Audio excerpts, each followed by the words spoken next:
Welcome to the Four Brewers Podcast. My name is John Holzer, and as always, I'm joined by Jason Harris, Greg Nagel, and Tim Mather. And this week we are going to the beautiful. No, that was weird. I'm gonna do that again. And this week we are going to beautiful San Diego, California. Again, we are running out of ideas for shows. It's difficult to. I'm finding it difficult to do these shows remotely when we aren't in the same room to drink the same beers, because it's like, okay, what now? Picking a region seems like a cool thing to do, and San Diego has no shortage of awesome beer.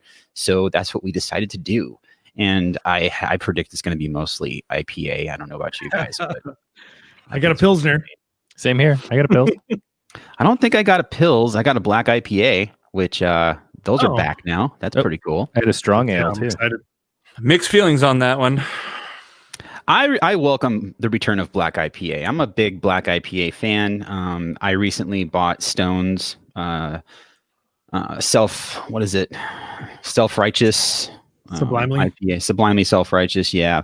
And I can't say for sure because it's been a while since I had the beer. We'll talk about this later. I was gonna say, aren't we doing it on the show? But I think they changed the recipe. So I was like, are we going to do self-righteous, or do we want to talk about it when we drink it? No, I'll talk about it when I drink it. But it was just a little, John needs foreshadowing. to be careful, otherwise PR might reach out again. No, I would have, here's the thing though, beer, hops and malt are agricultural products, and their yeast hasn't changed at Stone, I would guarantee. Yeah. So I would assume that hops over time have changed slightly. So yeah, I would assume it's a different tasting beer. Well, we will talk about that. We'll talk about that later on. So Yep. But Jason and myself, we are kind of on the same wavelength. God, I cannot talk today with beers. Greg got some stuff, a couple that I haven't heard of before, and Tim's got some good stuff too. So me and Jason are starting off with a beer from Carl Strauss. This is a collab they did with Modern Times Beer called God, I cannot talk today. Mosaic Oasis IPA. That's kind of a tongue twister beer name too. Mosaic Oasis. Mosaic Oasis.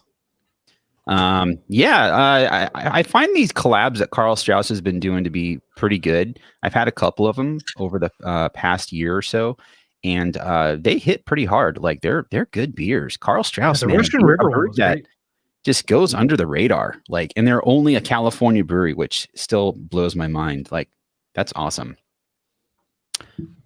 Greg, what are you starting with, man? I'm opening a beer that I had at a beer festival. It was called the Lagerfest, Logger.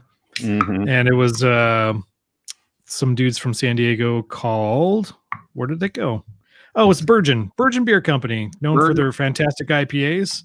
This is Clever Kiwi. It's a Nelson hopped Pilsner, which if you know me, I like Pilsner.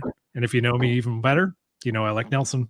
So this is, on paper, this is one of my favorite beers. That was a Brouhaha production, right? Yep. Yeah, that was fun.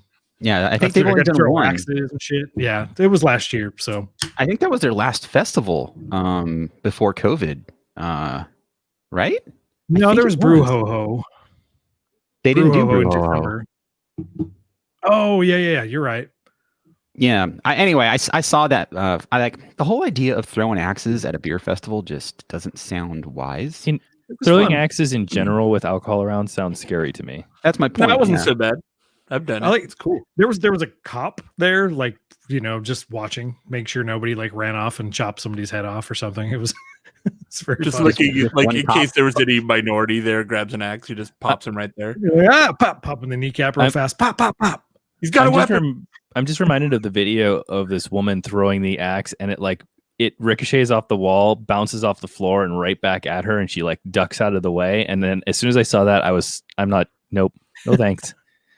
Yeah, Wild Barrel Brewing in San Diego, Dr. Bill's brewery, they opened up next to an axe throwing place. They didn't incorporate it into their brewery. They just happened to move next to a place, into an office, business park that has an axe throwing place in it. So it kind of worked out, and it's attached to the brewery.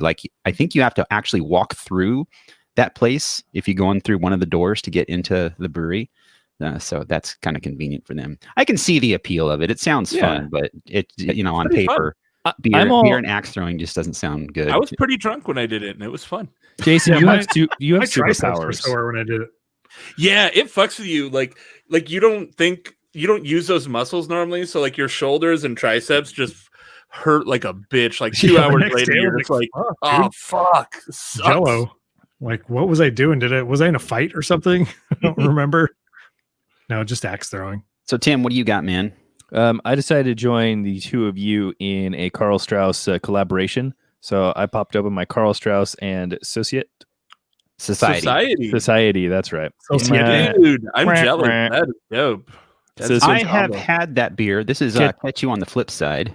Yeah, their IPA. It's described as a San Diego style IPA in the description, and holy crap, it is exactly that. It is a bitter, like crisp, just knocking it back sort of IPA you'd expect from pretty much any San Diego brewery. Like very much along the lines of like I put like classics like Stone IPA or Green Flash IPA, those sort of like classic San Diego breweries. It's right in that vein.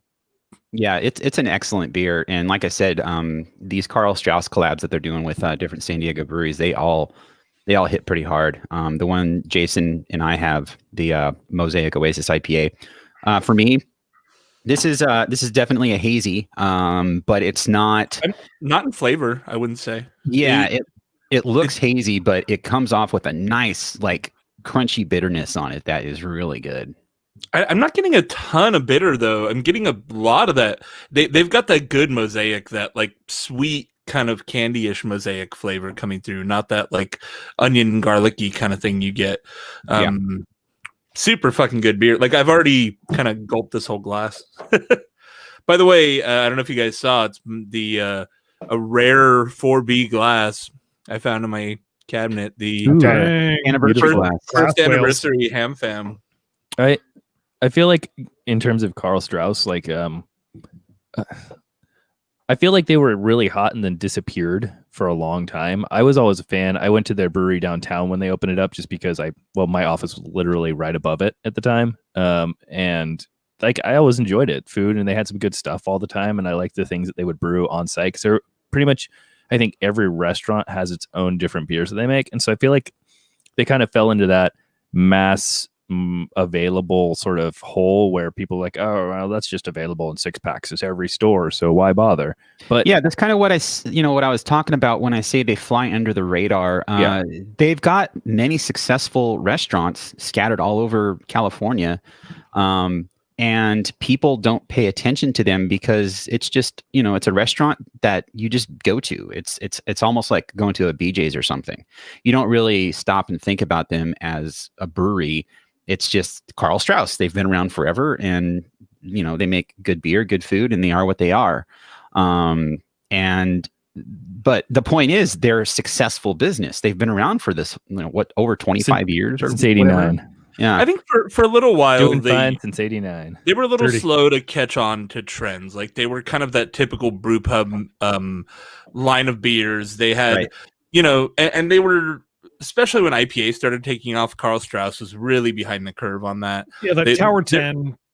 They went from Tower 10 to they did a Mosaic Session IPA. That was like, I think their first beer that really came out swinging. Exactly. Mosaic Session was the first of Karl Strauss being like, maybe we should bring our recipes out of 2005.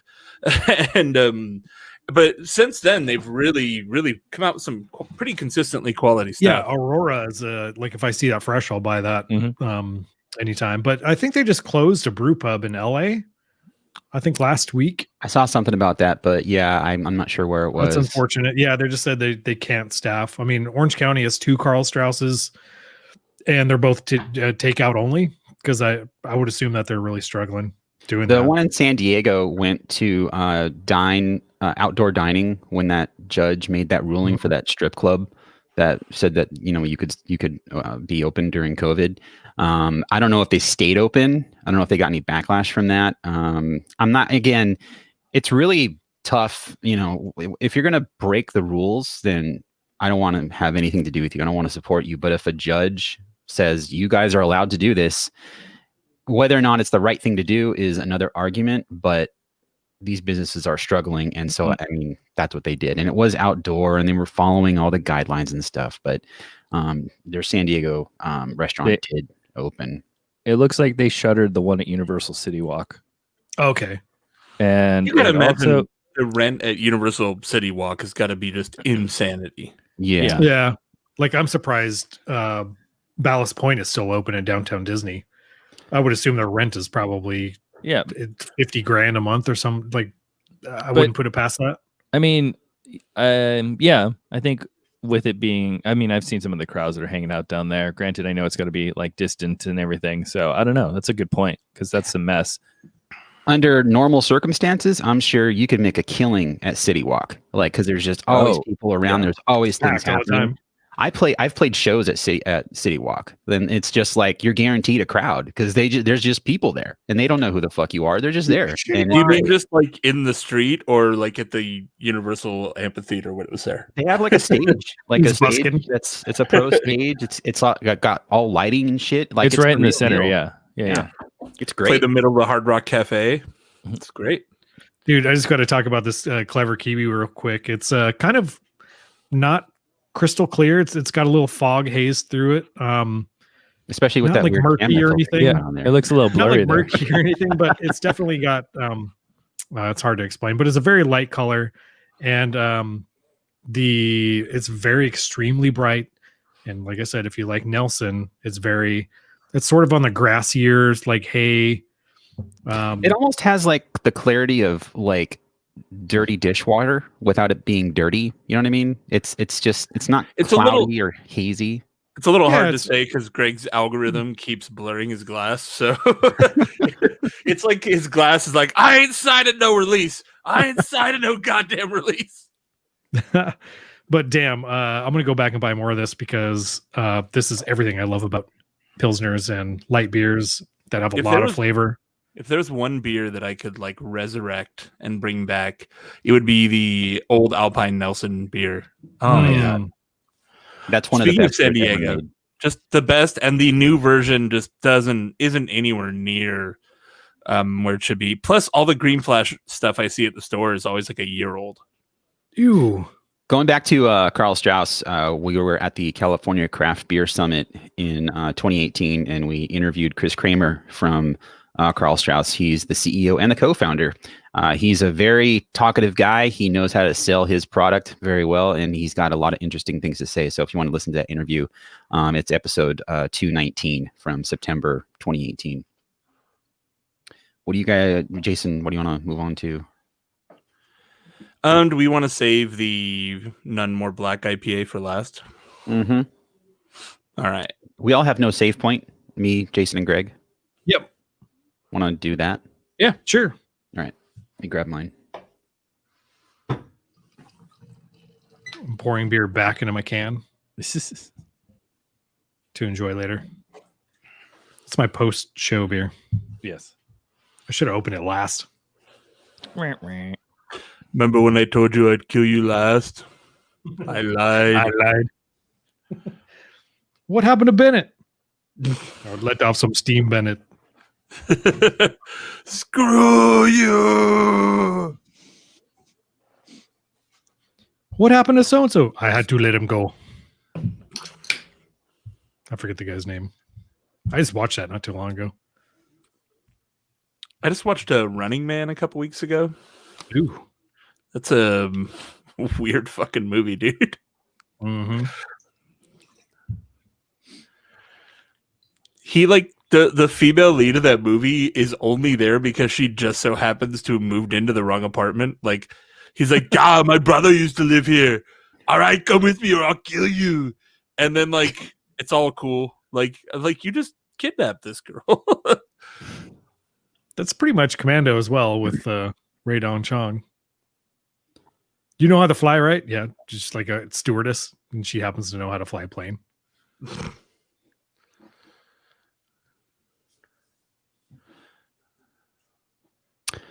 Okay, so up next, we're drinking a beer from Mason Ale Works. This is a beer they did in collaboration with Horace Aged Ales, as well as Run the Jewels, the hip hop act, the hip hop group Run the Jewels, which we're big fans of.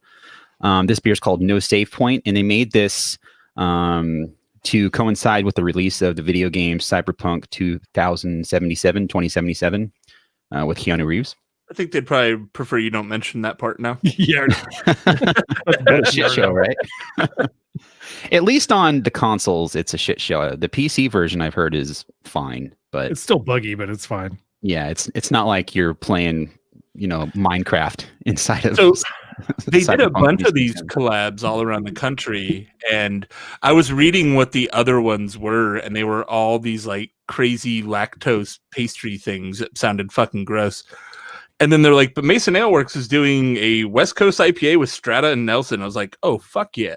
Yeah, they just straight up made a West Coast IPA. There's no gimmick to it. It's just an IPA with an awesome label.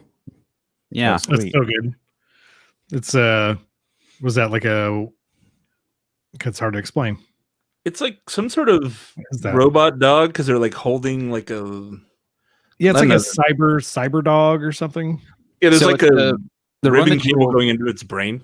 yeah, the Run the Jewels fist and gun hand thing that's their like logo. And yeah, it looks like a ribbon cable plugged into the brain of a wolf. So it's, I guess, the wolf or the dog is being, Yeah, it's part machine, I guess you could say. you got to So throw it's a good. J. You got to throw a J tag to the back of the dog's brain to download its thoughts. Thoughts are just like food, happy, food, poop. Food, poop, happy, Yes. happy. Doorbell, squirrel. Yeah, but this is just straight up, again, West Coast IPA. Not too bitter. I think it's more on the fruitier side of West Coast IPA. I mean, it's got a bite to it, but it's nothing like you would think of if a brewery were to just go all out and make like a really hoppy San Diego West Coast IPA. I think this is a really cool hop profile, and I'm not sure if I've had a beer with just Nelson and Strata in it.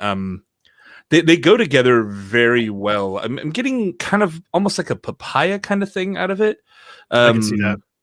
Like a papaya guava-y kind of flavor, but without all the funk. Yeah, there's But no guava funk. Yeah. But there's like a dankness to it that gives it kind of that, like that weird tropical fruit vibe, not like your passion fruit, like super candy kind of thing, but more like that. That's deep got to be the earthy- Nelson. Yeah. Whatever Nelson that they have in here has got to be some specialty crop because this is like some funky Nelson, the papaya stuff. Strata for me Strata's kind of one of my other favorite hops right now. I don't know if you've had any of the single hop Strata stuff, but it's all banger. Like it's Strata's juicy a Strata. MVP hop right now. It's like a Dodge Strata. It's really drivable and I drive a Nice Dodge car. Strata. Tim, what are you drinking, man? Whoop, that put me on the spot. I moved over to something a little lighter. I am having Nova's Chula Pills. I realize Chula is just outside of San Diego, but close enough. So it's got this sweet little design pattern on the can. It says Nova- San Diego on the can, so you're fine. Oh, okay. Hey, you're right. I was like, where are they from? It says San Diego, but also Chula Vista. So I'm Novo confused. Brazil, right? Yeah, that guy. I don't know much about this brewery. I haven't had much from this brewery. They've been around for at least a few years. 'Cause I saw them pop up in my local beer shop around the corner, and I was like, what's this weird new thing? And they always have these interesting labels. And I mean, I can't remember exactly because it's been a while, but they've always had pretty solid stuff from what I remember. The weird thing is a lot of San Diego breweries don't distribute up here. And what's funny that I saw, when I was in Phoenix last year, I went to a couple fancy beer stores, and a lot of the San Diego brands that we don't see up here, you can get all sorts of shit in Arizona. I think they're just like, LA's too crowded. Fuck it. We're not going to bother. Like, let's go to Arizona where the competition is nothing. Like the local beer out there is trash. So it's a much easier market. Is Hangar 24 still out there? I think they are. They In built that Arizona? Havasu thing. Yeah. I mean, when Havasu's, I don't know, is Havasu still a thing right now? Are people still like on Lake Havasu? I'm sure they are. I was hearing Oh, people I going to guarantee it. Havasu in like April. Yeah, just didn't even try. But I imagine like Havasu was made for Hangar 24. Like they belong in Havasu. Well, yeah, That's because their scene. it's the ultimate place for IE bros, and Hangar's the ultimate IE Dude, bro yeah. brewery. You Hangar gotta hand Hangar it to opened them up. for playing that card right. Yeah, Hangar opened up in Irvine, and they're just open. They have music. They have events. I didn't even Nothing's know ever they were in happened. Irvine. That's Yeah, sort of like Jamboree in Maine. Yeah. okay. Yeah, that's They've where been you there want about to a be. year I now. guess. Yeah. So is it just like they have a place in a strip mall, and you go there and It's more like a business complex. Yeah, that Jamboree, has like Jamboree in Maine that's right by where you work, I think, right, Greg? yeah, it's right Yeah. down the street. I've never been, so I don't plan on going. Yeah, I know that that intersection well. There's where Greg is, and then there's the 5 tall white buildings that we service, and then there's right across from there is a business park. I'm pretty sure I know where they're at. There's like a bunch of little restaurants in there. There's There's Mike's. condos Yeah, sort of attached. It's like a co-inhabited like living I feel working like- space. the Orange County Hangar 24 location is going to be like a mask strictly not allowed. right. I mean, if they're having musical acts, like, come on, like, COVID really? COVID is a hoax. Sign our recall Gavin Newsom petition. I want some dude Exactly. singing his vapors out of his mouth at me. You know, God. like, bro. All right. Well, after the bitter deliciousness that was the Catch You on the Flip Side IPA, which really kind of starting with that as a really strong San Diego IPA, this Pils is a little lacking, but it's very crisp and it's nice and refreshing. It's got some good color on it. When I poured it, it had some good head. So I don't want to knock it just because I made a poor choice in progression of flavor profiles. I'd like to do some research on this brewery, Novo Brazil. Like their name I don't think of them as being a San Diego brewery just because it says Brazil in the name. That's what I always thought when I first saw it. And I'm pretty sure they do a bunch of hazies and juicies and just all over the place. I mean, the name's fine. It's just as far as branding and marketing goes, I think Brazil. I think they're a brewery from Brazil, which is fine if you're a brewery from Brazil, but I'm like, okay, there's that Brazilian brewery. No, they're from San Diego. Yeah, The people that started it were immigrants from Brazil. See, okay, either that or they're waxed very heavily. It's a completely hairless brewery. It's all Brazilian. From the eyebrows Uh, down, they're completely bald. Yeah, it's a SoCal brewery with Brazilian soul. I'm a fan. Sounds cool. Yeah, I want to go check it out someday. You guys ever hear there's this like George W. Bush joke? I'm gonna tell a joke. I'm gonna just tell a shitty joke. So he goes, they go, yeah, Mr. President, there's been an attack. I think I think we got out a lot of casualties, but there were 2 Brazilians killed. And George Bush just gets a really, really, really somber look on his face and just gets hushed. And after a long pause, he goes, "How many millions in a Brazilian?" Jesus Christ. That's a pretty good joke. I could see him saying that too. How many millions in a Brazilian? Good one. I gotta. that'd be good. If you guys want to go to your next, I gotta step away for 1 second. I'll be right back. All right. You guys want to do Harland next? Yeah. Yeah. Another brewery I've never heard of. I will just say as a wrap up on the no save point, unlike most West Coasts that are super bone dry, there's a little bit of like a biscuity malt backbone to it. Yeah. Just It a little kinda helps- heresy. Yeah, it helps balance it a little bit. It's got a little bit of like that fat tire vibe. Yeah, I think it is probably Maris Otter, but Either there's Maris or something like a German malt, like a Munich or a Vienna, something like that. There's some biscuity in there. and it helps balance the hoppiness and makes it a really drinkable beer. I finished mine already, finished my pour. There's some in the can. Yeah, I got like half a can left, so I'm saving that for later. Yeah, I do have a Harland. And I have 2 Emboldens. I'm gonna grab mine.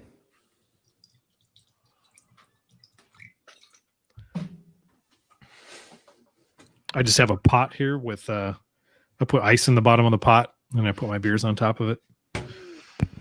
Very low budge. Did I miss any more bad jokes? Macaroni in a pot. Yep. Here's what I do to my beers. Nice. Look at you being all It's cold. smart and shit. It's all cold. Mine are just hanging out on the table. I have a fridge right here. Yeah, but you're fancy. Also, you and Charge John. the show. I was gonna say you and John have space. That's what we get out here in the Inland Empire. Space. My God. Space. Hello, can you go? Go What to the about only the- place not infected by capitalism. Spice. Oh boy. You guys never seen that? It's like Tim Curry and like Command and Conquer Red Alert or something. It cuts to like a FMV and Tim Curry's just like the worst Russian accent you ever heard. He's just like, I must go to the only place not infected with capitalism. Spice. Wait, did he do the voiceover for the game? It's like a FMV like cutscene, like costumes and everything. Okay. Yeah, but yeah, it's totally Tim Curry. Just search for Tim Curry Space on YouTube for a good time. Okay.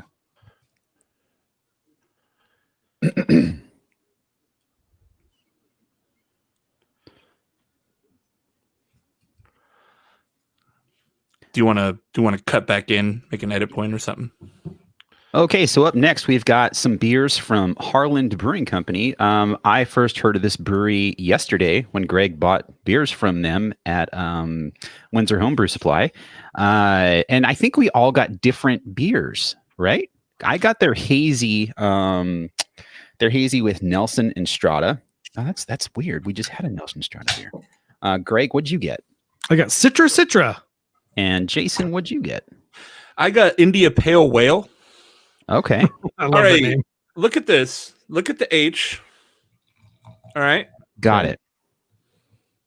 So Jason's referring to the H on the Harland label. It's their H Ooh, typeface, I'm and it telling. looks a lot like Hams. The H from Hams, it is almost identical. Jason Now would be one is- of Jason being one of the few people who would have both of those beers in the same room. I actually You bought know- them at the same store. There's a slight tie in there, Jason, because Hams is made by Miller Coors and St. Archer was purchased by Miller Coors. And the dudes who started Harland, or one of them, one of the co-founders of St. Archer, started Harland.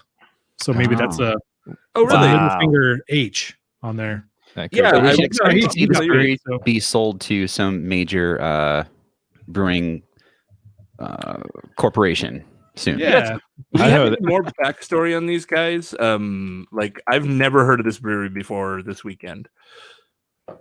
I think that was Harland. I could be mistaken though. Yeah, I went to their Untapped page and it just says Harland Brewing Company, a labor of beer, which that's original. But again, I haven't heard of them until yesterday. So You know, it feels like it's becoming a little bit less common to have like their story, you know, like a lot of brewery websites, like older brewery websites will have like, you know, here's how we were founded, It's a here's novel. here's our people, here's pages about our key figures and all this stuff, and not just be like, come on down for the beer, it's got some stuff in it.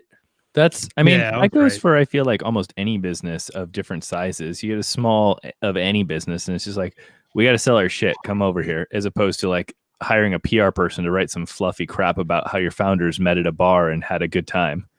No, but I feel like your average, like really small brewery, like the story was more important. It was like, hey, we're your neighborhood brewery, and I'm Jim, and this is my wife, Pam, and we started this place with, 5 chickens and a turkey. Yeah, I don't know if anybody cares about that anymore. They just want the beer.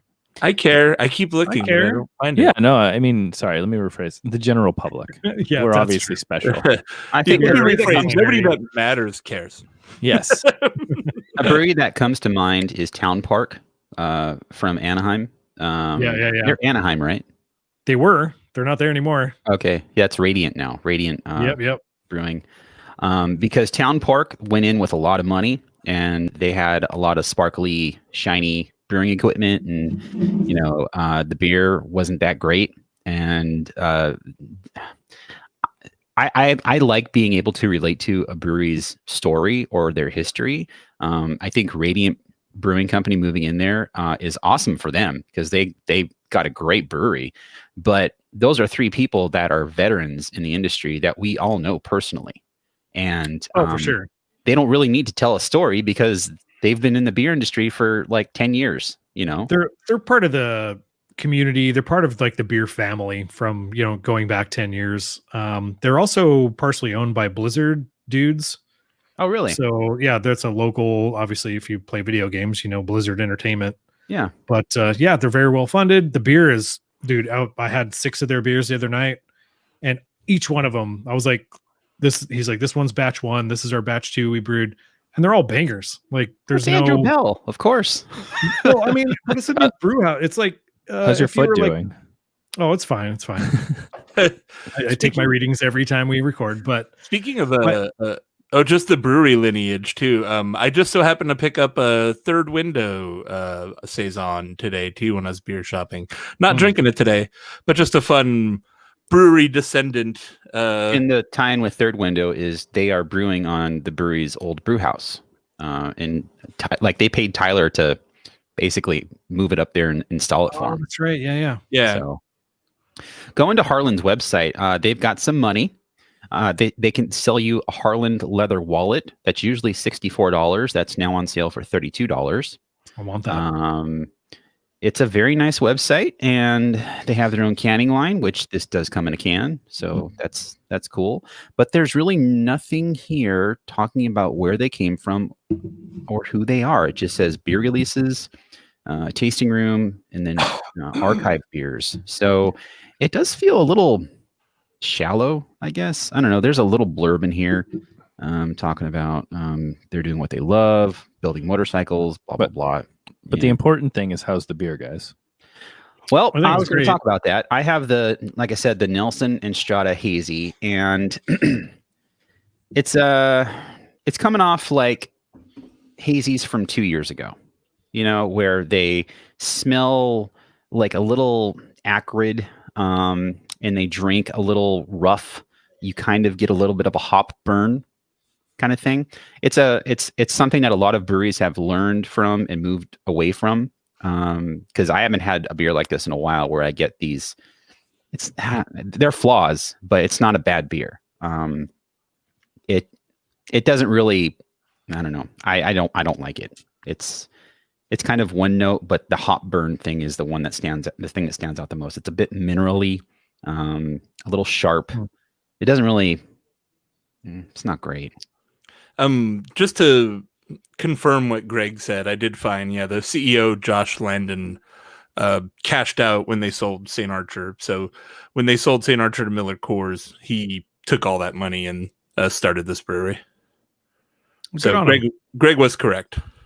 I got that from SD Beer News from our buddy, Mr. Hernandez, who was a West Coaster writer. He started his own sort of SD news site, which is cool. This is a weird beer. It's got Mosaic Cryo hops, Chinook, and Simcoe, and the nose on it is very old school IPA. It's just piney and dank.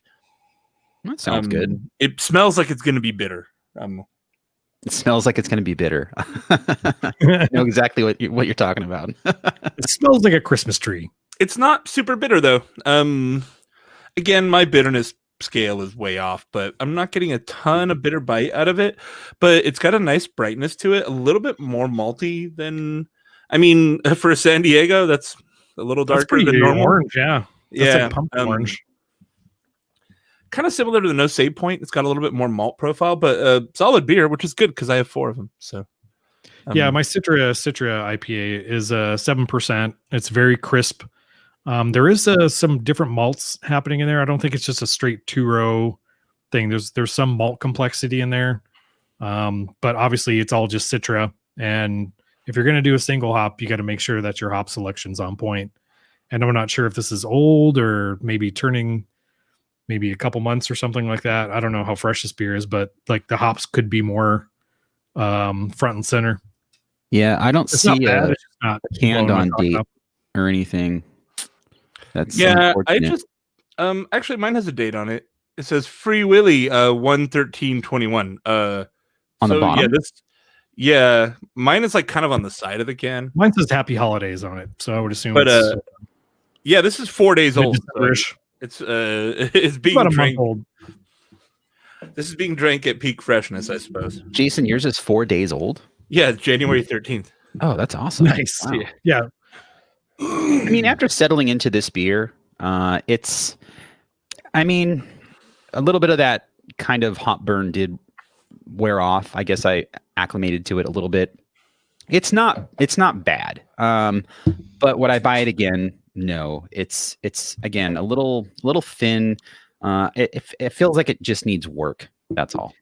I will say that the mouthfeel on this is a little off too. It's got a little astringency to it where like my gums and my teeth sort of, become sandpaper after taking a sip. So I don't know. Though I gotta say the West Coast. So if you're trying one from these guys, try the India Pale Whale because this is a solid ass beer. Just a good IPA, good solid West Coast IPA. Like the hop profile, it's got a nice, clean, no technical flaws, super drinkable. It's 6%, which is awesome. I love hoppy beers that kind of keep the alcohol a little lighter. So just a banger as far as I'm concerned. So I guess this is the one to get. Do we know who the brewer is at Harland? I can't don't find know. that anywhere. They have these little films that you can watch called A Labor of Beer, where one's about Jeff McCollum, and then another one, Graham Goodfield. I don't know what this means. What? Okay. That's where do you I think know, Josh comes from, is making films for action sports stuff. Nick, The head brewer is Nick Marone. yeah, I was just gonna say that. Damn, you beat me to it. And he was the director of brewing at St. Archer. And Pizza Port. I thought it was no, Yiga. He was assistant brewer at Pizza Port. I thought it was Yiga. I mean, I don't know. That's what this guy's LinkedIn says. So That's it's exactly what I was looking at. yeah, we Googled the same thing. I think. Yeah. Okay, so I think overall, Harland, for being a new brewery, worth checking out. I'd say. Yeah. Not bad Definitely. first runnings. Their hazy, in my opinion, needs work, but it's one beer. Hazies are hard. We know that. How long have they been open? I want to say less than 2 months. If only there was a bio on their website, I could tell you, but there's not. I think they're extremely new. So I'll give them a pass and try them again for sure. Let's see. Is there a copyright date on here? 2021. So I don't know. Doesn't mean that's when they opened, but they have 2 locations apparently: Scripps Ranch and one Paseo. So yeah. Like I said, this one's really good. We don't know much about them. I mean, St. Archer I really dug St. Archer before they sold.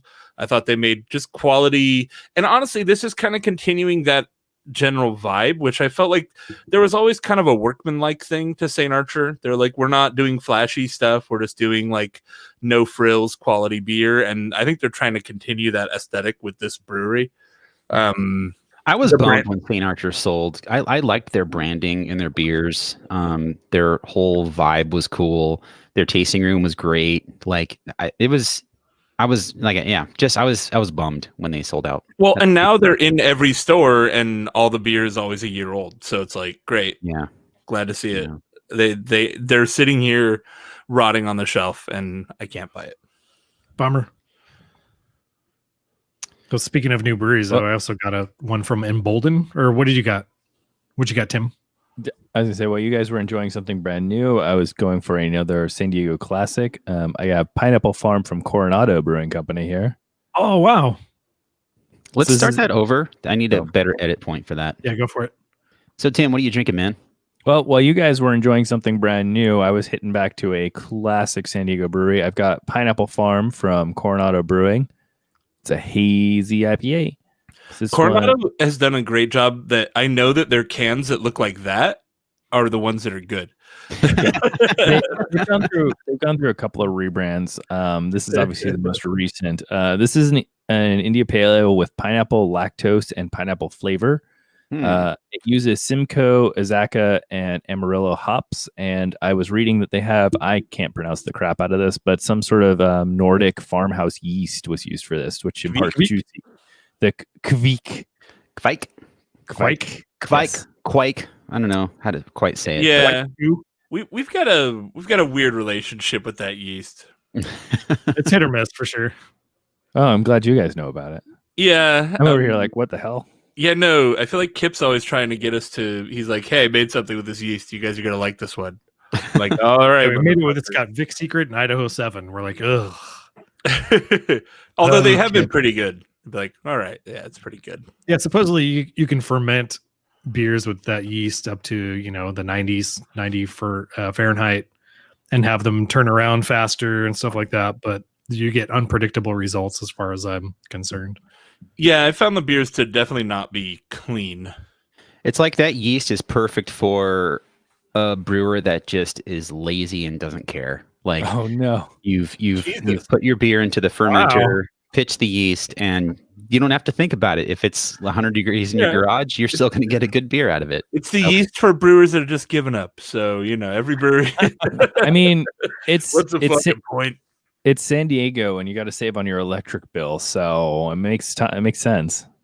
They're on Coronado Island. They're not trying to save bills. You got Coronado money. I'm not disparaging the yeast. Like the history behind the yeast is actually kind of interesting. If there's any yeast listening, we mean no offense. The show on YouTube, Chop and Brew, has some good videos on Quake yeast where people from that region in Europe have sent him samples, and it's a respected yeast from that area. But as far as America is concerned, it's like, ferment at 90 degrees, let it rip. So Tim, we've had a lot of thoughts on the yeast in the beer you're drinking. What do you think about it? God, you put that on me. Overall, I'd say the aroma's got a nice little slight tropical sort of pineapple-y thing going on. It's not overwhelming. It doesn't taste or it doesn't smell like you're going to get hit in the face with a piece of pineapple, but it definitely has that sort of like sweet sort of tropical thing going on. Hazy. I mean, you can't see me through it, so sure, let's go with that. It's hazy. I mean, usually if you say lactose, I'm expecting it to look like milk, but maybe it's just a touch. I'm when I'm hearing pineapple and lactose, I'm thinking it's going to be like a fucking pina colada. Like it's definitely it's very subtle. It's got a nice sweetness. It's not like downing some Dole Whip. It's fairly subdued. It's very refreshing. I think make an album called Downing the Dole Whip. Well, funny enough, I was trying to pull the tropical because yesterday we drove down to Huntington Beach to go to this shaved ice place. There's a place called Hula Girl Shaved Ice, and it's in Huntington Beach, and it's owned by a couple of ex-Disney cast members, and it's one of the only places you can get Dole Whip outside of the park. Oh, wow. Interesting. Dole Whips are hot. I guess shout out just for the fact that the shaved ice was bomb, and they're about to blow up now that there's not pass holders anymore. Yeah, that too. But it was like, I don't think we've had shaved ice since we were in Hawaii many years ago. And so it was real nice to go and enjoy something tropical, even if we had to sit in the car and eat it. Yeah, sounds right. And every time my shaved ice is a weird thing because I feel like every so often I'll be like, yeah, we're going to have an ice cream truck there. And you get excited for like rich, creamy ice cream. And then a shaved ice thing shows up and you're like, look, this may be good, but I was all built up for ice cream. And now I just have shaved ice, which is a totally different thing. One of the things on the menu that I want to get next time I go is a root beer float shaved ice, which is like shaved ice with root beer flavoring and then some vanilla soft serve, which is like the best of both worlds. I'll try. That does sound good. Yeah. Anyway, I would say overall, I think it's a fairly subdued. I feel like it's very, it's kind of middle of the road to me. It's not. That makes sense. I think I had the same experience with a lot of the Coronado canned beers, and I'm not saying that in a negative way. They are being safe with their beers. It feels like they're very well thought out and well made, and they would appeal to Supermarket. Yeah, I mean, if you're looking for a hazy IPA and you've never heard of it, you're not going to be, hit over the head with something that's super sweet that tastes like vanilla cake. It's just, it's a well done beer. Coronado, I think, over the last few years has really stepped up their game, and I really have nothing bad to say about them overall. Yeah, So. Coronado sort of falls in that same line as Karl Strauss. Like they were right on the tipping point of being irrelevant and being passed by everybody in San Diego. And then they're like, oh, let's get some fresh blood in here in the brew house. And I think they reinvested. Weekend Vibes is like a fridge staple for me. If I find Weekend Vibes that's less than 3 months old, then it's a buy for me for sure. It's good beer. That beer slaps. Well, I'm moving on to a beer from Pariah Brewing Company. This is a beer that they sent us a month or so ago. And this beer is called, well, that was fun, said nobody. And the label is like a calendar being lit on fire, and the calendar says 2020 on it. So fuck yeah. Yeah. Good for them. Yeah. I'm here for it. My my next beer on deck is a good old standby AleSmith IPA. Nice. What? The Where'd you find classic that? San Diego West Coast IPA. Dude. Which is Matt Becker's favorite IPA. I was going to ask if AleSmith qualifies as San Diego. Of course. Yeah, Miramar. They're in San Diego proper. Am I mixing them up with someone else? Hold on. Sorry. I think you are. Like, Do you think of Aerosmith from Boston? AleSmith, they have that giant ass tasting room. Wait, is that technically in San Diego? It's Miramar. It's Yeah. like the airbase. They're I one of don't- the founding fathers of San Diego beer, man. What are you Okay, talking I about? don't know where the border is. I didn't know if we were talking like San Diego proper. No, or... we're talking San Diego County, in general. county. Like Okay. Pariah But is from San Diego Oceanside. City. But Yeah. San Diego City is like they're the epicenter of kind of where beer is in San Okay. Diego. Fair like enough. AleSmith, Ballast Point is right there. St. Archer is right there. Green Flash is just about a mile or McKellar two now. away. McKellar. All those breweries are in that within a couple Beer, miles. aka Miramar. Okay, Yeah. that makes sense. Because I've been to AleSmith's brew house. I was gonna say because I still have some Sublime ale from the show I missed last week. So I was like, I wonder if this counts. But they're technically, I didn't know what the border was. I think it's like there's LA, downtown LA proper, and then there's suburbs outside of LA that are in LA County, and then there's like Ventura, San Gabriel Valley. It's all LA. Like if you want to lump it all into like LA, That being said, but to be clear, these are all in the city of San Diego. This is not San Diego County. This is not Right. North County. It is the San Diego city limits. okay. My bad. it's okay, Tim. We're all learning today. So So I got a But, beer from go, Greg. What do you got, man? another brewery I've never heard of called Embolden. And talk about some sweet can art. It's kind of hard to see with my weird camera filter thing happening. You should stop using that filter. But it's got this like green marble and gold inlay can art that's really sweet. It really stands out like one of those like hotness hazy IPA things. Nice. And this is like, I don't know, maybe the first hazy IPA I've had in maybe since March. Oh, I let's wanna see if he spontaneously combusts. Yeah. But Is it your smells gonna great. blow up? It's called Simply Citra, double dry hopped, single 100% Citra. Never heard of these guys before, but give them props for their artwork. The beer smells great. Sort of on the funkier side of Citra, that big tropical kind of papaya. I want to say more along the lines of like funky tropical fruits, overripe. Cool. Whatever they got in this lot is really popping out Nice. for double dry hop. As far as the haze goes, it's I can't see my finger through the glass. It's not like that white thick haze. It's sort of like a nice golden haze. It's not silicone. Mm-hmm. Silicone haze just immediately turns me off for like a beer. It's just like, ugh. This AleSmith IPA is just a super old school West Coast IPA. Just no, there's no modern like tropical hops. It's like danky, just bitter, old school IPA. They say grapefruit and tangerine, but I don't get a ton of citrus on it. It just super dank. Yeah, Columbus and Citra. So, and I very love very Columbus. old school. Yeah. I that's a beer that, I mean, AleSmith has always been a brewery that sticks with traditional styles of beer, not following trends. And that's a beer that I doubt they'd ever change. I mean, aside from tweaking the recipe here and there to fit modern tastes, it's such a beloved beer that. Well, one's got to say it has Citra in it, and they've been making this beer for longer than Citra's been around. Yeah, that's true. So, yeah. Well, maybe that fits in line with like my modern tastes thing. It comes off classic San Diego, or I think where like Stone, when they revamped some of their hoppier beers, they just made like a left turn, and they're fine, but it's just like, I don't think you hit the nail on the head. That's actually a good pull. Like, this feels more Stone than Stone, right?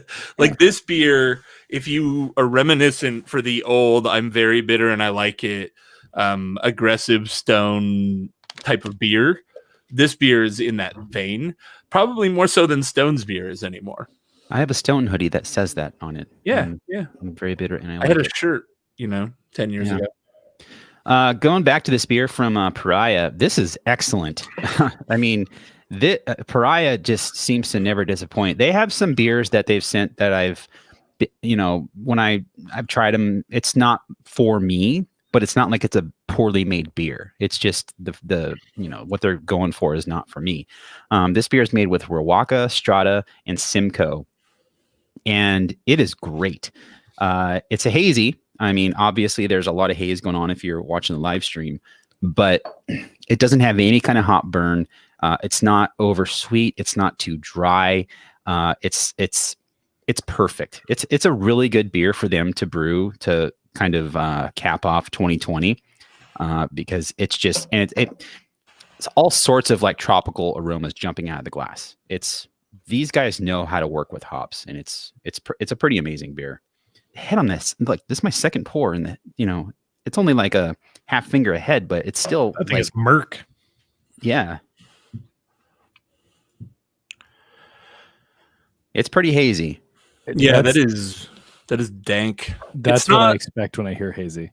It's not at the point where it's absorbing all visible light, but oh shit, Greg's in the Owl City video.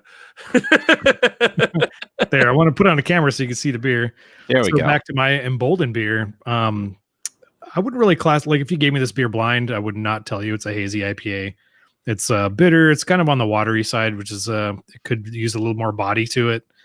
I don't get that sugar cookie. I don't get any, like, if you're looking to check the boxes of the hazy IPA, maybe like one or two, but it is, cloudy. Other than that, it's a very West Coast, very dry hopped, very, I don't know.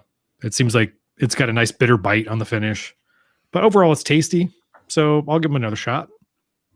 Yeah, this might be the best beer I've ever had from Pariah. Like, I mean, it smells like you're squeezing an orange, like a little bit of I don't know, like tangerine coming through on the nose.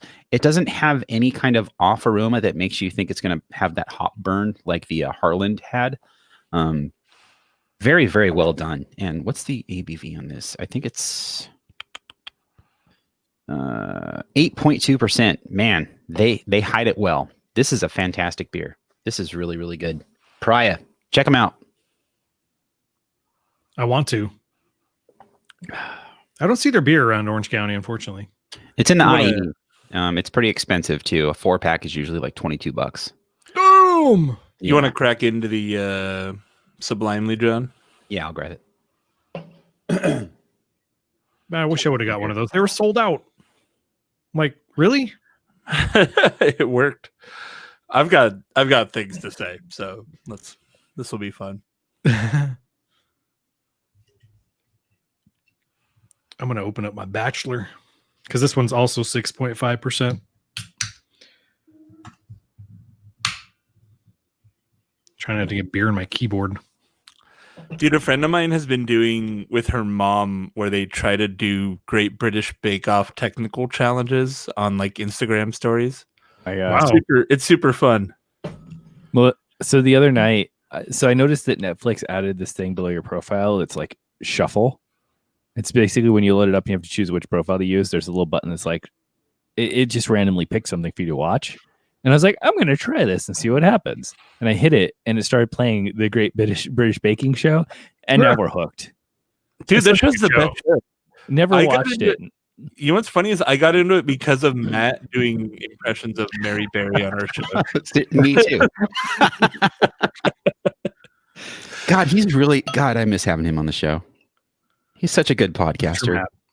I mean, I will gladly leave and let him come back. I don't mean that, Tim.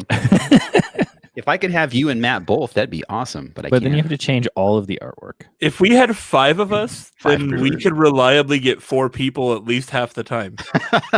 True. We would reliably have 4 brewers. Yeah, like half the time, but you know. That random feature on Netflix is basically just broadcast TV that you have no control over, because that's how TV worked back in the day. Dude, you know, Shudder has a channel like that. Like you can go in. Shudder has a few different channels. There's like Slasher channel or whatever, and they just will play live movies that are on Shudder. But you get that channel flipping, just jumping into a movie in the middle experience. It's kind of fun. I jump in there sometimes and do it. It's really cool. I'm pretty sure the algorithm at Netflix was like, we're gonna A, push our own content. B, you watch The Final Table, which was a Netflix cooking show. And C, you just finished Bridgerton, so you must like cooking shows with British accents. So here you go. Yeah, dude, that Final Table show sold me one of those fucking Headley and Bennett aprons. Nice, dude. It's really nice. I had to check it out. It was way more money than an apron should cost. But did you guys watch WandaVision? Every time I wear it, I'm excited. No, I've heard it's good though. Yeah, we watched it yesterday, and the first 2 are really good. It's going to be a good show. Anyway, which is weird because I don't like either of those characters. Yeah, you'd think that they're kind of like in the background of the MCU, and they suck when they're there. I wouldn't say they suck, but I agree that I don't care about them. But it's cool that they gave them a show, and it's kicking off the Marvel Cinematic Universe. The 4th installment? So, all right, we're going to talk about this beer. All right, go ahead, John. Are we all drink? Like, are you guys drinking something too? Or I opened up a new beer. Okay, I did too. Okay, so we are back with Okay, so I just opened up a beer. This is a beer that has been a favorite for a long time. We talked about this when we started the show. This is Stone's Sublimely Self-Righteous Black IPA, and it is back. Fans of the show may note that my stance has been fuck Stone. I'm not buying their beer again or featuring them on the show. We know. Tricked you. I made an exception here, and this is not the beginning of a rule, only because I couldn't get the Firestone beer.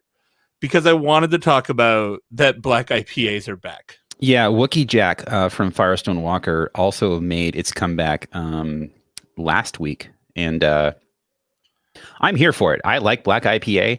I'm sure there's breweries, scattered across the country that are still making it, but not putting it out like for, I had a Cascadian dark ale with CBD when I was in Portland. Ooh, yeah, that sounds like Portland. Yeah, it was the Portlandiest beer I ever had. But yeah, just because Jason is anti-Stone doesn't mean like you guys should be too. You should, huh? Be. What? They're dumb. Stone's canceled. I feel like they found they're like, shit, we got like 10,000 bombers with fucking Sublimely Self-Righteous. It's the exact label, and it's in bombers. It's like they didn't try to be like, here's a new Sublimely Self-Righteous. It is just 100% the old bomber that's back out. It is. It's not old bottles too. It's the new label that's just a sticker. It's not screen printed on the bottle. Like it's new. But I kind of think this label is iconic. It does speak to me as being sublimely self-righteous, and I think if they were to change it, that would be a bad move, because it does It's when I saw it on the shelf, I was like, boom, there it is. It's Like a time capsule though, right? Like that branding is Stone of 2010, not Stone of now. Like but yeah, the it's also a gargoyle, throwback at least, right? yeah. But so it's at the point where we're getting nostalgia release beers, which is just kind of funny. They're like, "Hey, remember this one?"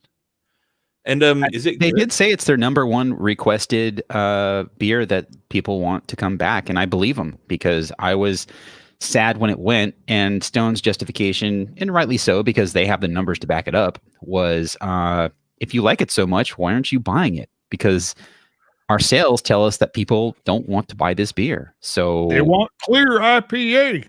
yeah. We want hazy IPA. So did you not get a bottle, Jason, or did you? I've held it up. I just drank it. Oh God, I'm sorry. I wasn't paying attention. So we both have this. Jason, do you think, I don't know if you can remember what it tasted like previously, but is it reminiscent of that? Is it different? What do you think? To me, it tastes exactly how I remember it. It's piney bitterness mixed with roasty sweetness, and it's a weird combination, and it continues to be. It's like you're getting that chocolatey coffee kind of thing, but then there's a pininess behind it, and it's a weird combo. It's fun. It's a fun change of pace, but you can see why it wouldn't be a regular best-selling beer. Like maybe they need to treat it like the McRib, where like it only comes back every so often, so people can forget about it long enough. That's not a bad idea. I'd Did be you know- down for that. Did you know the reason the McRib, like the timing of the McRib, is completely based on when the prices for mechanically separated pork slurry are at their lowest? Really? So like when the price of pork gets down low enough, then McDonald's is like, all right, we can make bank selling McRibs now. The McRib is back. And it just follows the market completely. I would say that's when the pork slurry is at its most delicious point, when it's had some time to congeal. And Like, when it gets mechanically separated, it's at its taken most, that's apart, at its but it's peak gotta flavor, come really. back. It's got to rest, come back, get down to the lowest price possible, and then McRib. Yeah, following up on what you said, Jason, for me, I feel like this comes off a little more chocolatey and less bitter than it was before. Because I remember this being a little difficult to drink as far as the bitterness goes, and being more piney. That could just be hops changing over the last few years. I'm not sure. I didn't look up when this beer was discontinued, but I want to say it was like 3 3 or 4 years ago. Yeah.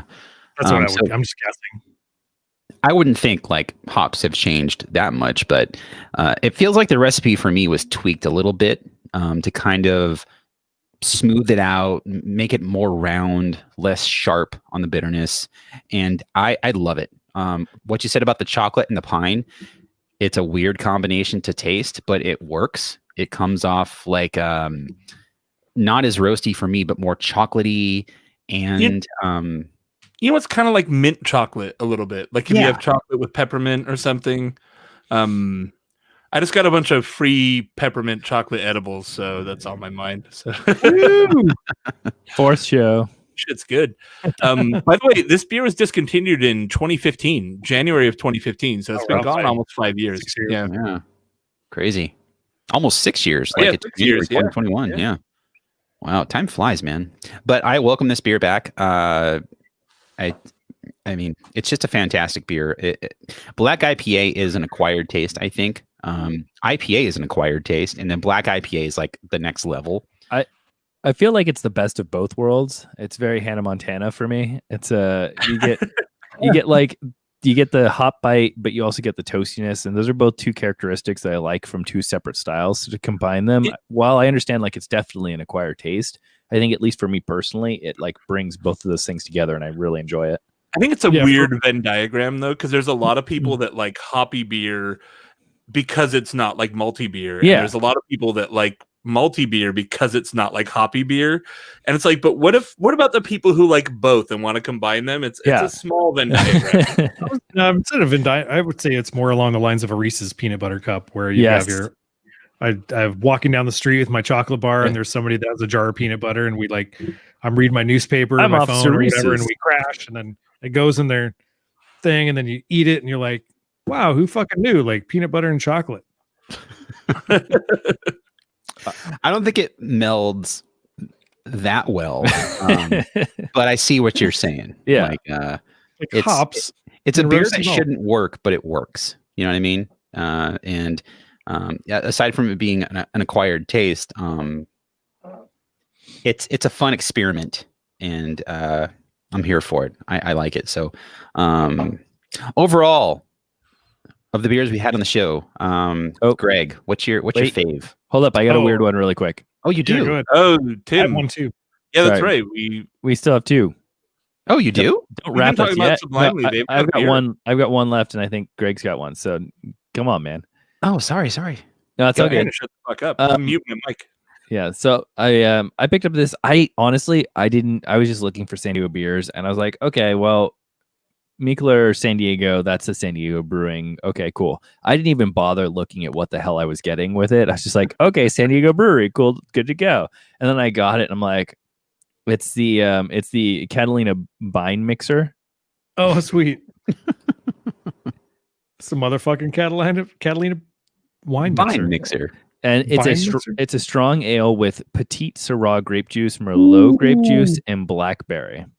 Now, I wanna Oh see my if you god, get that a- sounds so good. I want to see So- if they get a C&D from Natural Light for their Catalina Lime Mixer. They're like, your beer is too close to our trademark for Catalina like- Lime Mixer. That's like Nagel catnip right there. Yeah, so it pours out this really beautiful sort of like purple. Oh, that looks so good. Got some purple haze.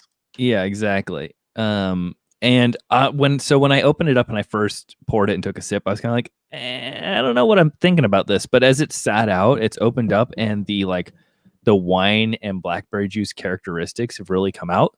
So it has a very berry thing going on. Sounds good.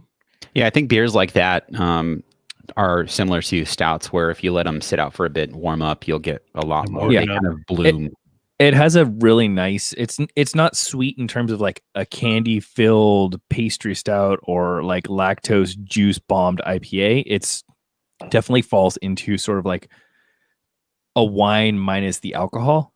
It's got a bit. It definitely has that sort of like grape juice, but not like I'm gonna give my kids some grape juice. It's very refined and elegant, with that blackberry on the end. Really kind of, it's nice and subtle with like a little bit of blackberry, like turning it up, because the blackberry I think adds a bit more of sweetness.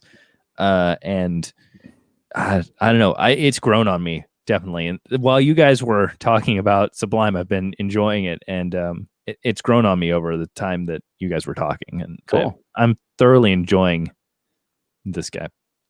I should also point out that it is 8.5. Yeah, I was gonna say, yeah.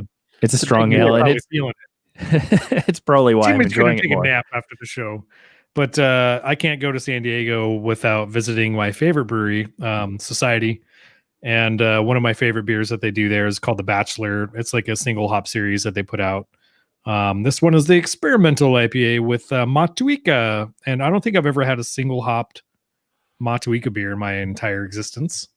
I didn't know The Bachelor was an experimental hop beer, because I looked it up on Untapped. Like, the receipt you posted from Windsor just said The Bachelor. So I thought there'd be The Bachelor. And then if they did hop variants, they would Greg. just list. Greg, is it there for the right reasons? Which Is it speaking its truth? I think he's it is. Is it open for love? It definitely is. Greg So, did put his what's dick in his head. So. Aside from the Mason Aleworks beer, like all of my beers I brought that were IPAs were all single hopped. I didn't plan that, whatever. But Matuika is not something I would generally recommend to have as a single hop, because it's kind of a funky. It's like a Saaz variant. It's like a lower hemisphere Saaz, right? It kind of has this funky tropical thing with some citrus melded in there. But have you ever bitten into an apple seed? No. You know, eating an apple, and then like you get an apple seed in your mouth, you chew it. It's got this sort of acrid. Huh. It's definitely it has notes of apple seed. Huh. I'm which going is to try not that now, the best. because I'm curious what that tastes like. I mean, don't swallow it, because No. they're poisonous a little bit, I think. But They have cyanide in them. cyanide, yeah. Apples can kill you. If you eat enough seeds, you'll slowly die like a CIA agent. Listen, who among us hasn't just spent a weekend just gobbling down as much seed as we can get in our mouth? Mhm. Wait. Just ropes of seed. Isn't Montwica, is that a New Zealand hop? Yeah. Okay. It's more of a role playing hop. Like when you see, like it's with Nelson, it's with all these other things. Yeah, I usually And see it it plays mixed in. Role playing. It plays like it plays like the bottom layer of a hop spectrum. It's got this like Is it a fruity, druid? juicy thing. Druidia? Spaceballs? It can turn into an animal form for 1d6 turns. Yeah, man. So buyer beware on Montwica single hopped beers because they might be a little on the funky side. Like I said, I didn't know the Bachelor was a beer that they just experimented with different hops. And when I went on Untapped, I could not find the Bachelor. Even in our private chat, I'm like, what the fuck is this beer? Like, it doesn't say what hop is on here because it's not on Untapped. And I don't think this is the first time I've seen it packaged, obviously. But like when you used to go down to their brewery, I've had like a Sriracha Ace version. I've had obviously Citra ones. They sort of like they put these together so they know how to blend, when gives the customers a little education on what the sort of these role playing hops can do on their own. I want to make a beer with. I've never paid attention to the fact that the Bachelor was always brewed with a different hop. You know, I mean, not always, but it's a beer that is never quite the same every time. Mm-hmm. Well, they have usually a base. different person every season.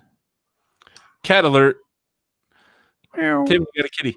I want to make a beer with Sriracha Ace and Sriracha and call it the Sriracha Ace. That sounds great.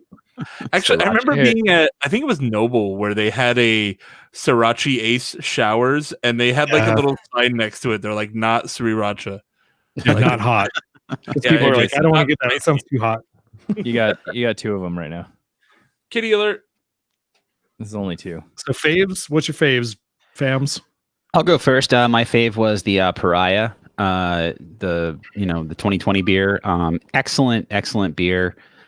No Save Point was really, really good too, as well. I mean, even the Harland, I didn't like it that much, but Jason seemed to like Harland quite a bit, so I can't really talk down on them.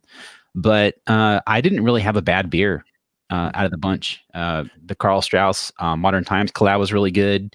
Again, no Save Point, and I'm glad that black IPAs are making a comeback. I think black IPAs can go away again, and I wouldn't be sad. But the No Save Point was a banger. All these IPAs were really solid.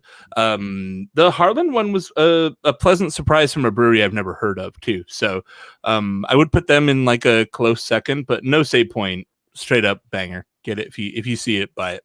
Yep. Yeah, I mean, I have to agree. No Save Point was definitely. I'm going to go back and purchase more of.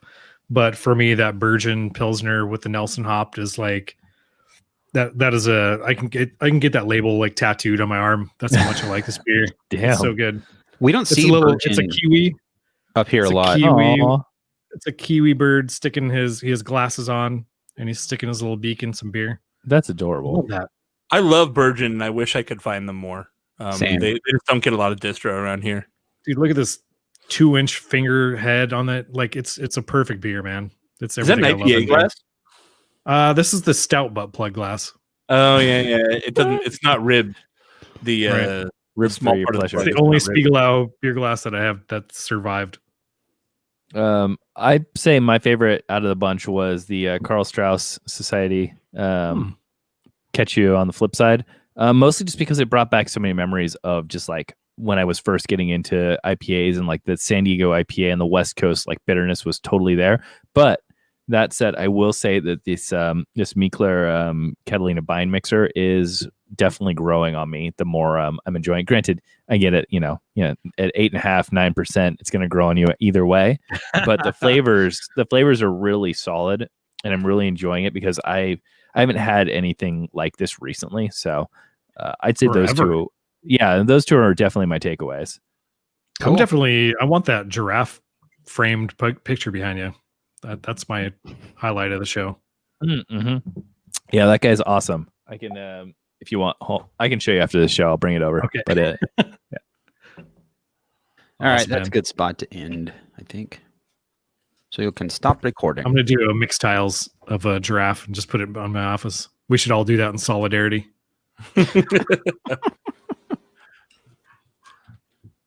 Oh, that's rad. Oh, I didn't think it was like artwork. It looked like an Explain actual this, giraffe. Yeah, from This- distance, it just looked like a photo. So This guy did a bunch of different animals in this like geometric sort of pattern, and when we were decorating our son's room, like we saw these, and I decided I really wanted the giraffe, so that's why cool. it's hanging up in here. Giraffes rule. Have you ever seen them fight? Yes, it's Are they fucking wrapped their crazy. necks and shit? It's crazy. Yeah, they just swing their head like they wind up and just it's like thunk. It's like Jesus fuck. So, I'm all done. Yeah, we're finishing up. Okay, sorry. I just want to show you something really love. Oh, shit, John. what's up?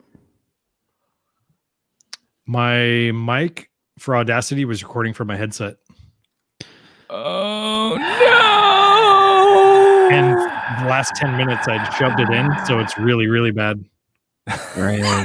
Greg. Can you pull off the stream? Or no? Yeah, it's really Fuck. bad. Mine was fine.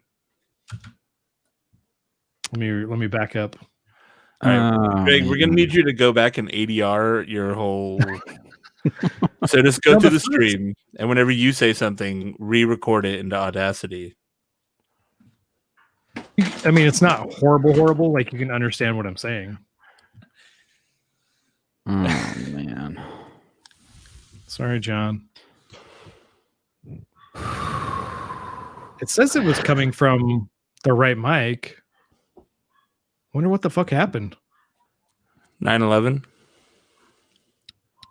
No, it wasn't coming from my headset because it says it's on the right one. Well, But have you it's what's listened it really, it's just really faint for whatever reason. You can hear me fine, right? Yeah. Yeah. I have no idea.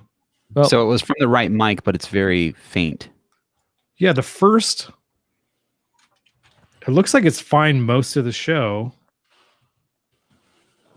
And then right around an hour, it just went faint. I don't know. Huh. I didn't touch anything. But yeah, Can most you of the show listen is to good. it? Can Yeah. you listen to it? Sounds sort of muffled and weird. Well, that's not good. Well, You I should mean, be able to fix it though. upload it and I'll do what I can do. I don't know. Okay. It's Worst what's case, done we is say done. we say Greg's calling in from an island somewhere. I mean, it's not the first time technical problems happen on podcasts that are recorded remotely. On Yep. ATP, it happens. I'll be right back. Dog's boggering her fucking head off. Yeah, no problem. To be honest, like most of the big podcasts I listen to every so often will be like, we had audio issues in this episode. So the audio is Right. going to get like, they'll do a little pre-run where they're like, the audio got a little bit weird. Sorry. Anyways, here's the show. No, I can see John tensing up about the fact that the audio 2021 won't John be perfect. is gonna relax about this and What? not give a shit because No. everything we've done for the last 10 months has been great. So we had our first fuck up in 10 months. It's okay. It's okay. I just want to figure out what happened so it doesn't happen again, right? Yeah, that's my I concern. wonder if it's a setting with the mic itself, because Have you been running the software for that mic in the background? Uh-huh. And you did it this Yeah. time as well? yeah, it's there. Huh. I don't know then. I've changed nothing through the entire show. Like, I would say next week, just do a trial run in Audacity to make sure that it looks normal. I'll keep Audacity in the foreground so I can actually monitor it. I wonder if with that mic you can do a simultaneous USB and XLR output, because you could just record straight from the mic into your Yeah, Zoom recorder. I could do that. Oh, I don't know. It I don't know if- may. yeah. If it works, I don't see why I don't know not. if it worked at the same time. That's my question. I'll try it out. That'll be my homework. I'm off tomorrow. Hey, John, Dude, Yeah. I have tomorrow off too. have you played with the Apple Fitness Plus? Yeah, I did it today. Me and Yvonne both use it, and it's fucking awesome. Awesome. We decided to pick up Apple Watches, and it comes with a 3-month trial. So You should definitely try it out. It's mostly indoor based, so I don't know what kind of workouts you're trying to do. I don't know. I know nothing about it. We just picked up a spin bike for $1,000. That was our Christmas present to ourselves, and it's fucking dope. I thought Yvonne, like, she's not like me when it comes to technology. She's set in her ways, and she wants what she wants. Mm-hmm. But with this, I said, try it out. You know, we have a family plan. It's free. You know, you might like it. And she tried it out with, I think it was a HIIT workout, high intensity interval training workout. It could have been something else, but she really liked it. Especially having the, you know, showing your stats from your Apple Watch on the TV. Yeah. When they say, like, when you're doing the cycling, if there's like a 30-second high intensity part where it's like, you know, turn up your resistance and, you know, work as hard as you can kind of thing, it shows you the countdown. When they mention heart rate on the videos, it just focuses on your heart rate from the Apple Watch. It's really well done. Apple did a very, very good job. Awesome. Yeah, I was like, well, it comes with this. Maybe I'll check it out, because I know you mentioned it. I think you mentioned it recently. Yeah, I've done cycling and running, and I'm a fan of both. Cool. And they come out with, I think each category comes out with new exercises every week, and it's like 3 every week per exercise. Okay. They were all pre-recorded in Santa Monica, so cool. It's good. Awesome. Yeah, I haven't had an Apple Watch. I borrowed one for like a couple months, but yeah, I remember never that. owned one, so I'm kind of stoked to check it out. Which one did you get? We got the 6 GPS. Nice. That's what I was like, the idea of not having to take my phone with me is cool, but I don't want to pay the $15 or whatever it is to put it on my cell plan. Well, I have the Wi-Fi or the cellular one, but yeah, I never use it, especially now. Like, if I were to actually go out and run around the block, which God knows I haven't done in years, maybe, but So I haven't ran outside in a long time. months. Yeah, I'm stoked to check it out. Yeah, I like it. Joe from Jow's Arcade, Joe Senegalia, he just got an Apple Watch as well. He got one for his wife for Christmas, and then he bought one for himself. And he's a Peloton guy.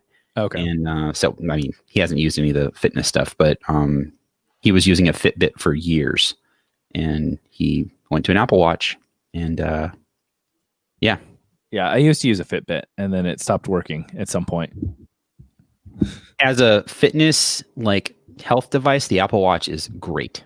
It's awesome. Yeah, I love it.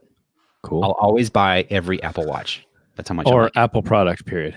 There's a lot of I listen to a lot of car shit, and a lot of car guys are watch guys, but not like Apple Watch, like they buy like expensive watches. Yeah. And I'm just like, I could not be less interested in this fucking scene. Like, God damn it. I'm just like, skip. Are you done with watch shit? I don't care. I saw a picture. I saw like a GIF clip, a video clip. It's like, this is Conor McGregor's new $1 million watch. I'm like, it looks like something from somebody's fucking steampunk costume. Yeah.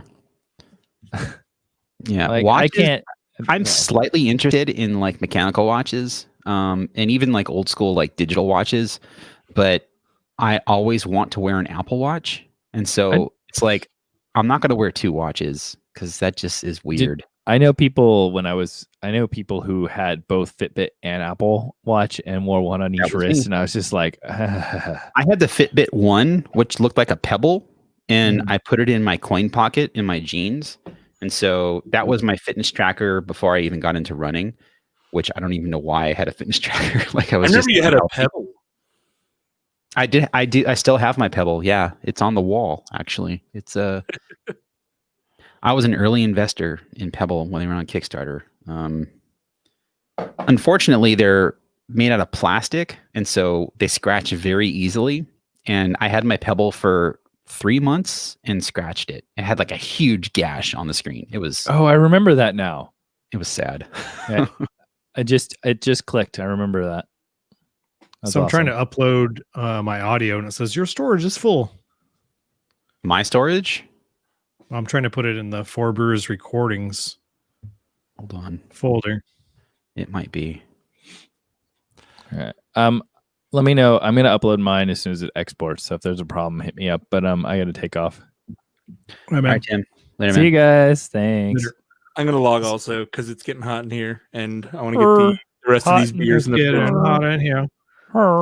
So there is something. I'll stand up with John after you guys bail. Okay. All right, See you guys. chill till the next episode.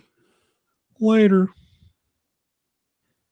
All right. I mean, my storage could be full too because I know mine is right at the cusp. My storage says 6.7. It's probably yours because you're just sharing with me. Yeah. Yeah. All right. Let me buy more storage because Well, I think I'm you not just need to deleting anything. delete. Hold on. Nothing to delete in there. Oh, this is my old stuff. Yeah, I have plenty of stuff in there that's mine. The Greg stuff. Hmm. But the Shure microphone thing, it says on the bottom there's like a warning message. Mm-hmm. It says sample rate mismatch has been detected. Please ensure both microphone and headphones sample rates match. I've never seen that before. I don't know what that means. Right? And it doesn't matter what the fuck my headphones are. Are you plugged into the mic with your headphones? No. I'm using my headphones that go to a USB in the back of the computer. And the mic is a USB on a different part of the computer. They're not connected at all. I wonder if it's because your mic was the mic input at one point for StreamYard and you changed it, but the system saw your headset mic as the mic, which is also attached to your headphones. I mean, Audacity had the right microphone. I don't know. I don't know what that means. It's really So, weird, yeah. I just hit dismiss. Let me try uploading again.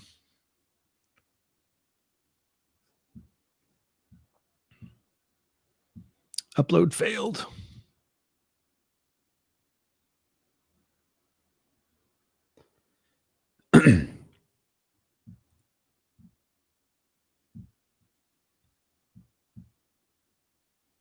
So if you want to delete files on your Google Drive, you can delete the Greg 4B Xmas Okay. because I've already downloaded that. Greg December 19, you can delete that.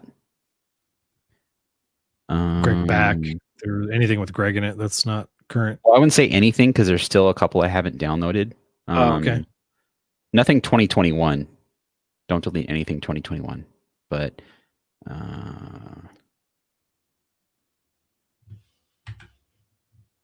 yeah, Greg back. You can delete that. That's gone. All right, Greg Jan 17 should be coming up soon. No, dang it. I'm just going to buy storage. I already have 120 or 130 gig. Really?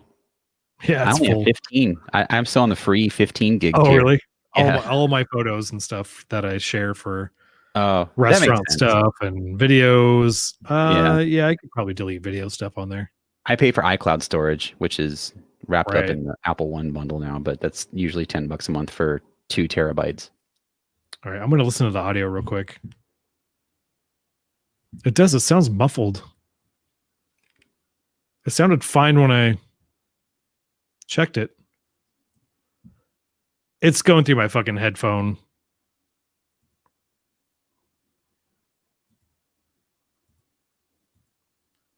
Yeah, it sounds like it went from my headset.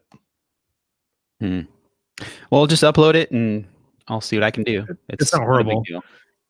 Yeah, like right around the hour mark, I shoved the mic into the headset, so it got more muffled. So you just have to boost the shit out of that part. You can still hear what I'm saying, though. At least. God, that Worst sucks. case scenario is if it's not usable, then the show Let's cut the show short. short, or it's a wash. Like it never happened, which I hate to do because No, like I said, it went up to an hour. Like the audio levels look fine in the waveform up Okay. until about the hour mark, and we only went like another 10 minutes past that. Just cut out the last beer or something. I'll figure something out. All right, I'll upload in a little bit. All right. So if you're still watching the live stream, thanks for watching, and we'll see you guys next week. Bye, John.